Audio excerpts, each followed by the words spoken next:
কোনো একদম বেলাবেলি ঝামেলা ছাড়া এই রোলগুলা বানিয়ে ফেলতে পারবেন বাসায় খুবই ইজিলি ওয়েতে।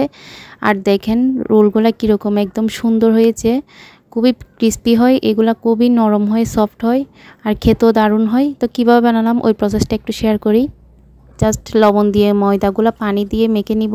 এই পর্যায়ে একটু ডিম অ্যাড করা যায়, ডিম দিলে আর একটু বেশি সুন্দর হয় আর কি। আমি ডিম দিলাম একটু অল্প করে, সাথে খামের ভেতর মেখে নিয়ে তারপরে পাটিসাপটার মতো জাস্ট গোল গোল করে বানিয়ে নিব, পাতলা পাতলা করে। আর ব্যাটারটা একটু হচ্ছে থিকও না বেশি একদম ঘনও না, আবার বেশি পাতলাও না, এরকম করেই করতে হবে আর কি, যাতে করে মানে রুটির মতো হয়, একদম পাতলা টাইপের, ওই রকম করে করলেই হয়ে যাবে।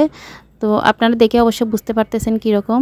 আর জাস্ট গরম থাকা অবস্থায় হচ্ছে পুরটা দিয়ে দিব ভিতরে। পুরটা দিয়ে দেওয়ার পরে এরকম ঘুরিয়ে ঘুরিয়ে রোল বানিয়ে নিব। রোল তো আমরা সবাই বানাতে জানি, তো আমি সহজ ওয়েটা একটু আপনাদের সাথে শেয়ার করার চেষ্টা করতেছি। আর দেখেন কীভাবে একদম ফিটিং হয়ে লেগে গেছে আর কি। এগুলো আর কোনো কিছুই করতে হবে না, এভাবে আপনি একটার উপর একটাও রাখতে পারবেন, কোনো লাগবেও না।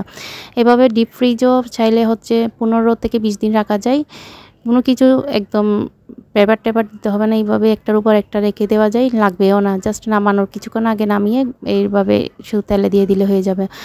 তো দেখেন কি সহজ একদম ওয়ে। আমি আরেকটা বানিয়ে নিলাম, আরেকটার উপর একটা রাখতেছি, কোনো লাগতেওছে না। চাইলে এগুলো এভাবে কাঁচাও খাওয়া যায়, আবার ভেজেও খাওয়া যায়, আবার ব্রেড ক্রাম্ব দিয়ে তেল দিয়ে খাওয়া যায়। আর দেখেন যেগুলো একটু খুলে খুলে আসতেছে ওই জায়গার মধ্যে আমি জাস্ট একটু হচ্ছে ওই খামিটা লাগিয়ে দিলাম আর কি, যেটা দিয়ে আমি পাটিসাপটাগুলো বানালাম, রোলের পাটিসাপটা এগুলো আর কি।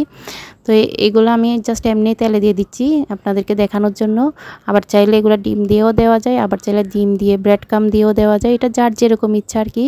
তো আমি জাস্ট সহজ ওয়েটা বলে দিচ্ছি কিভাবে, মানে সহজ একদম বেলাবেলি ঝামেলা ছাড়া এভাবে আপনারা চাইলে সহজে মেহমান আসলে খুবই তাড়াতাড়িভাবে এভাবে বানিয়ে নিতে পারবেন।